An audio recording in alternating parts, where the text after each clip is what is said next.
Welcome everyone to the New Fly Fisher. I'm your host, Phil Rowley. On today's show, we're coming to you from southwest Manitoba, the Parklands region to be specific, home of some of North America's best stillwater trout fisheries. We're based out of the Russell Inn. We're going to have access to a number of these Great Lakes. It's late fall, it's crisp, it's even cold sometimes, and we're going to show you how the smallest flies can catch you the biggest fish. It's going to be a great show. We hope you learn a lot.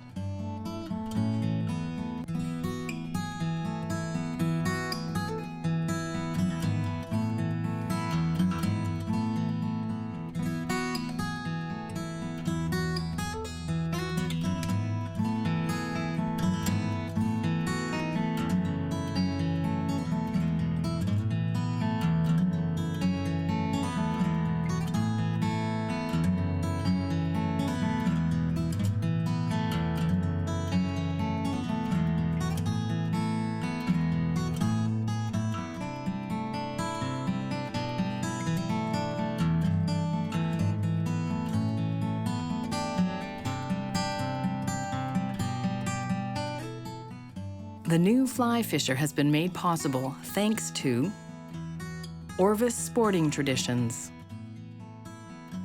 Scientific Anglers, Able Reels, Ross Reels, Superfly, fly fishing for everyone. Okay, let's set the stage. It's late fall, early October. The air temperatures are crisp and cool. The water temperatures are dropping. We're getting into the low 50s. These are the temperatures that are going to stimulate trout to feed. They're going to feed aggressively. They're going to come into the shallows, less than 10 feet deep. We're situated right against the tules here. It's 7 or 8 feet deep right back in there. They can easily navigate through the cattails or along the perimeter of these tule beds, and they're going to be feeding on anything. Leeches, bait fish, immature damsels and dragons, scuds. This is where small flies for big fish can really pay off. Let's see if I can sweep this right out the point.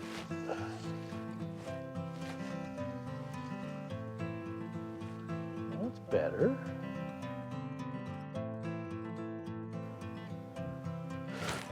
Fish on, fish on. Oh, it feels a little better. Oh yeah, we have a nice brown trout on. Nice brown trout, right off the point. That's one of the structures you want to look for, the little points. Minnows will gather there. That's where predators are going to hang out, the smallest piece of structure. Try to get the side pressure into the fish. I have to come forward here. I think I've got them well hooked. We want to put pressure on them, but we don't want to horse them. Using 6-weight rods here. Nymph lines, indicator style lines. Oh, nice brown, beautiful colors, beautiful colors. And that was a subtle pull down.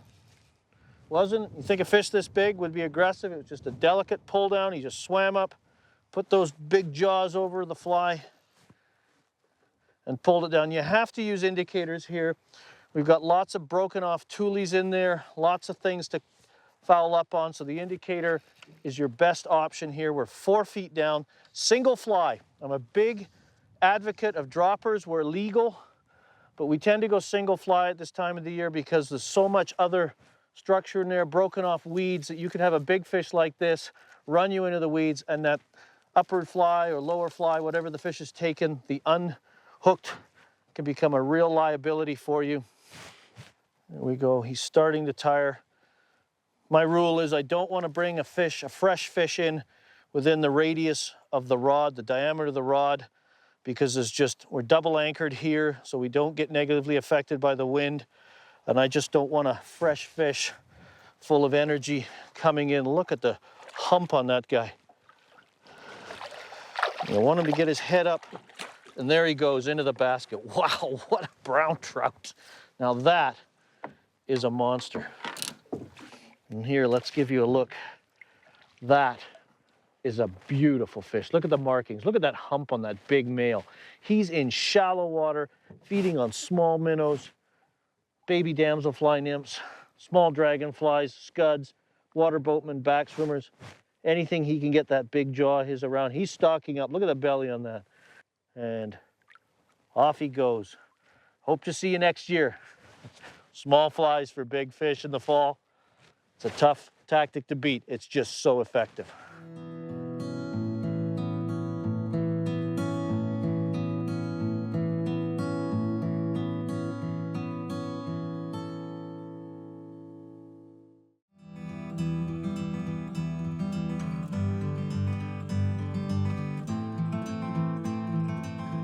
Today, Russell, Manitoba, Canada is our Stillwater hub for the week.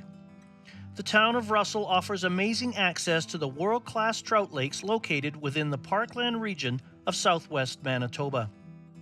Two of my favorite waters include Patterson and the slightly smaller Carrick Lake. Both of these lakes are full of feisty rainbow and brown trout, many of them reaching trophy proportions.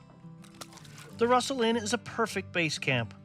In addition to the close proximity to Patterson and to Carrick, the Russell Inn is centrally located to other fantastic lakes including West Goose, Corstorphine, Purse, and Twin, renowned for its aggressive tiger trout. What makes the Russell Inn a unique destination, I think, is that we haven't forgotten what hospitality is all about. So we like to find out what each guest's needs are, and then we like to deliver that. We open our restaurant early so that fly fishers can eat early and get out on the lakes, and we'll keep it open late for them too in the evenings. We have a cluster of services. We have Subway, Tim Hortons, we have a restaurant, a full-service pub that provides food service late into the evening. We have all-inclusive packages as well as a special fly fishing rate that runs in May, June, and September, October every year. So we're very diversified, so we can provide really whatever anyone needs, whether they're traveling as an individual or with their family or with a corporate group.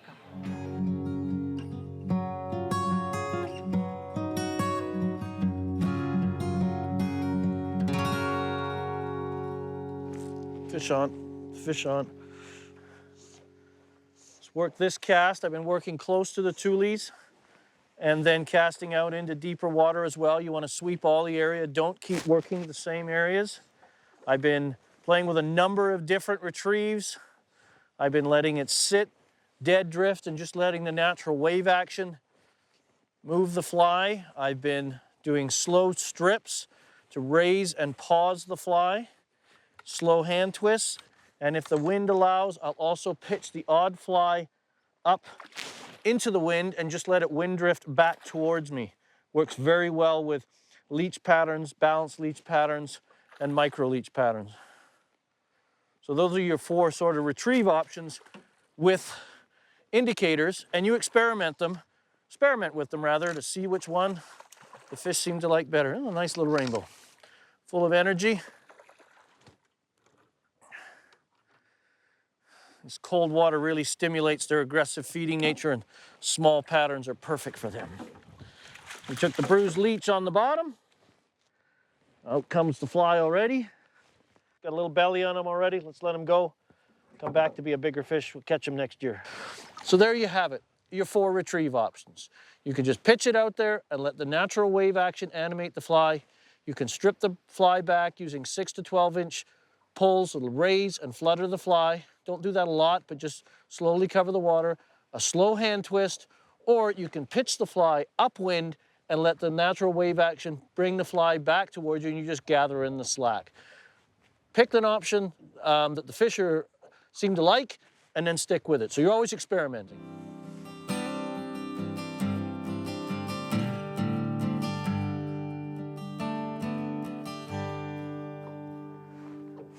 Fish on. Fish on, fish on, fish on, fish on. All right, we've got a, not sure whether this is a brown or a rainbow, but we're working right close. Oh, it's another brown. Oh, it's a nice brown. Working right close to the tules where the food is. Again, prime habitat for small bait fish, damselfly nymphs, leeches. This is the supermarket. This is where fish come to feed. So you need to be there so you can pick up those that cruise by. And we're keeping our casts nice and short. When you're fishing these indicator methods, which are well suited for such shallow conditions, I'm basically about 7 feet down. And if I cast too far in this chop, I won't be able to see any subtle takes. And this one has taken one of my balanced leeches on the point. A bruised leech, which is a black and blue combination. But just about any colors will work at this time. Your blacks, your olives, browns, and your reds. Oh, and the fly pulled out just as I got her in the net. There we go, a nice, beautiful female Tacheric brown. Tacheric's one of them, less than an hour away, one of the many prime still waters you can access through a stay at the Russell Inn. So just gonna put that fish down, and off she goes. Wow, what a beautiful fish. During the fall months, cool air temperatures and wind are often your constant companions. You need to be prepared. First, it starts with how you dress for the day. Have a wicking layer, a fleece layer. I'm wearing a buff to keep my neck warm. If it gets really extreme, I've got my toque as well. Waders and a rain jacket help to keep the wind away from you. We don't see rain very much here in the prairies during this time of the year, but we can have wind, and this helps act as a windbreaker for you. When you're moving from point A to point B, a pair of fingerless mitts works well. You can cover your hands, keep those digits warm, keep you in the game. A cheap pair of waterproof gloves like these for raising and lowering ropes. If your hands get wet, have a simple hand towel on hand. Dry your hands quickly, keep your hands dry, you'll be good to go. And when it gets extreme, 0 or slightly sub-zero conditions, a catalytic heater can really save the day. So keep these things in mind when you're on the water to make the most of your experience and be prepared for the conditions. Fish on. Oh, he's taking the leech on the bottom. Oh, it's a nice brown trout. Nice brown trout. Just, again, working these small flies parallel, using the wind to our advantage, and just basically letting the flies, oh, nice jump. Letting those flies just dangle and be animated just by the wave action. It's a cool day, cool water temperatures. We don't need to move our flies that quickly. Oh, into the bag she comes. There he is. Cruising the shallows, small minnows, scuds, little water boatmen, baby damsels. Small food sources in the fall work wonderful for these beautiful fish. Look at him. Let's let him go.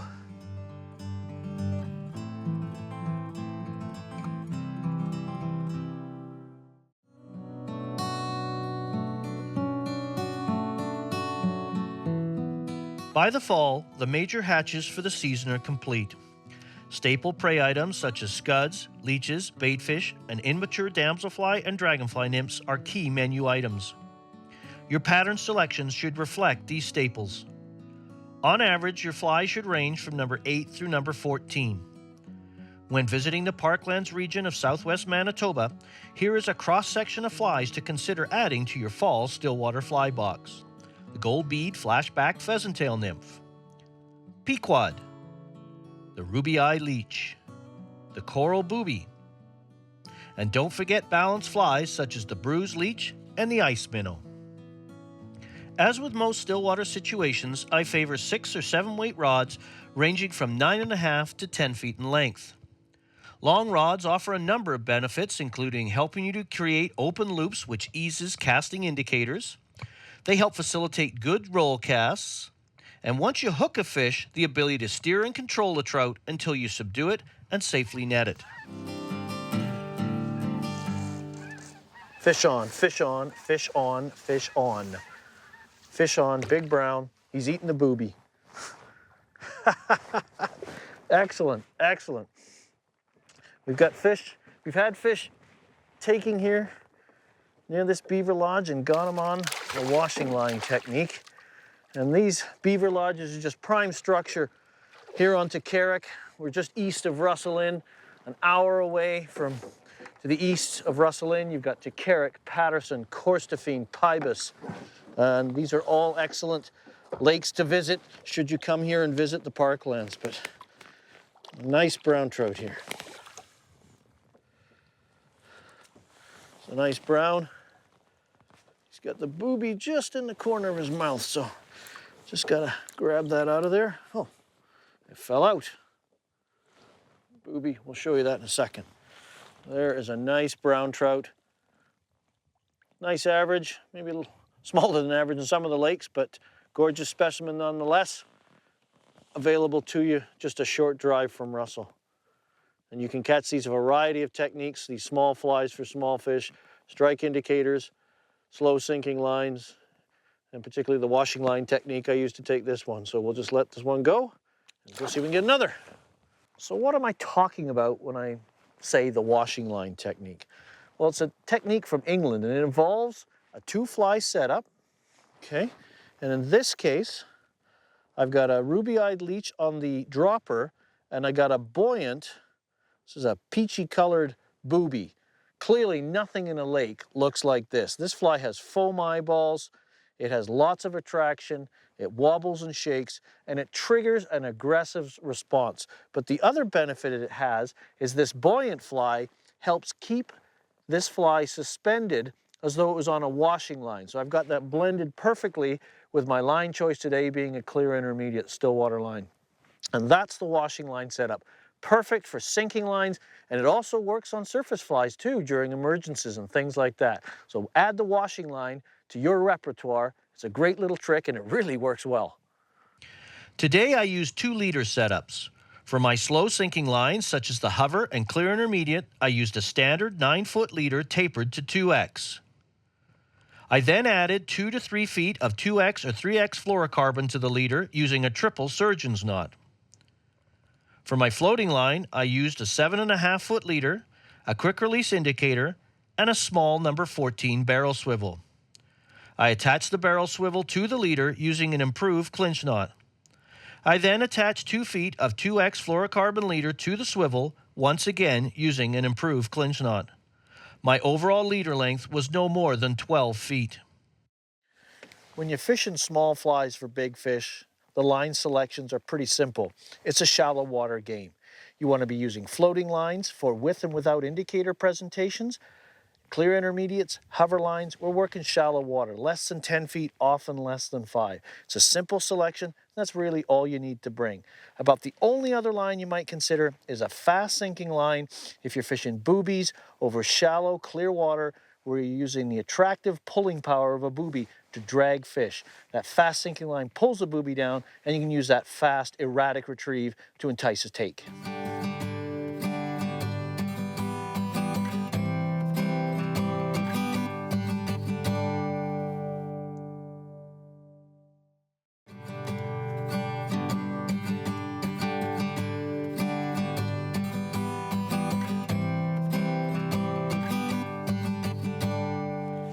In the fall, water temperatures are typically cool. Today we're in the low 50s. We're hoping to even see the temperatures drop lower.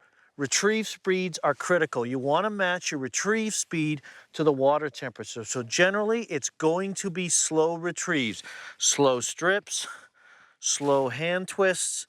Most of your food organisms are small. They don't move very fast. And the trout, their metabolism is starting to slow as the water's cool, so you need to keep your flies slow when you're retrieving them. Probably the only exception is a booby.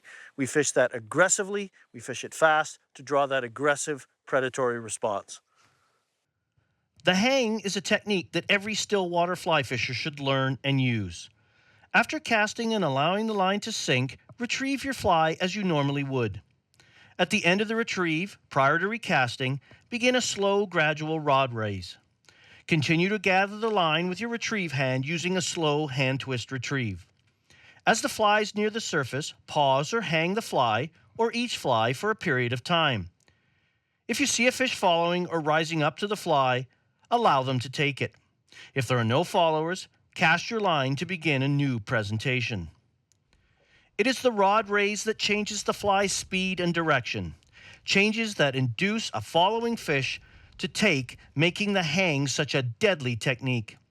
There is perhaps no easier method to increase your catch rate on lakes than incorporating the hang at the end of every presentation, no matter the line or fly choice. Nice fish here. Just an incredible fishery here in the Parklands region of southwest Manitoba. The Russell Inn, it's a great base camp. So many good lakes to give a try. You've got to the north, you've got Twin, West Goose, Purse. To the east, you've got Carrick, Patterson, Corstorphine, Pybus. It's a nice, nice fish. These small flies in the fall for big fish. I know there's probably some of you out there thinking that big fly, big fish on these productive lakes. It's just such a small prey is probably easier for them to catch. Nice brown here. Just a wonderful experience here. Beautiful colors in the fall. Browns are fall spawners. They can't really spawn successfully in these lakes, but they certainly get dressed up for the dance, and they're just beautiful fish. Always get my bottom fly, the balanced ruby eye, all wrapped up. He's eating that flashback pheasant tail. Imitates a little bait fish. Surprising. What a great fish. That is why you come to the Parklands. Look at that beautiful brown. Look at the colors. Big male. There's bigger fish, believe it or not, in here in Patterson. Wow. Big rainbows, big browns, small flies for big fish. What a gorgeous, gorgeous fish. Ready to go. Off he goes. Wow. What a wonderful experience. I want to thank the Russell Inn for putting us up and allowing us to access this entire region. Hope you've learned a lot. Remember, small flies for big fish in the fall, they really work. For more information on this show and others in our informative series, don't forget to visit us on the web at thenewflyfisher.com. Check out our YouTube page, and don't forget to like us on Facebook. We'll see you next time. The New Fly Fisher has been made possible thanks to Orvis Sporting Traditions, Scientific Anglers, Able Reels, Ross Reels, Superfly, fly fishing for everyone. To learn more about the New Fly Fisher, our locations, contests, news, and much more, come visit and like us on Facebook.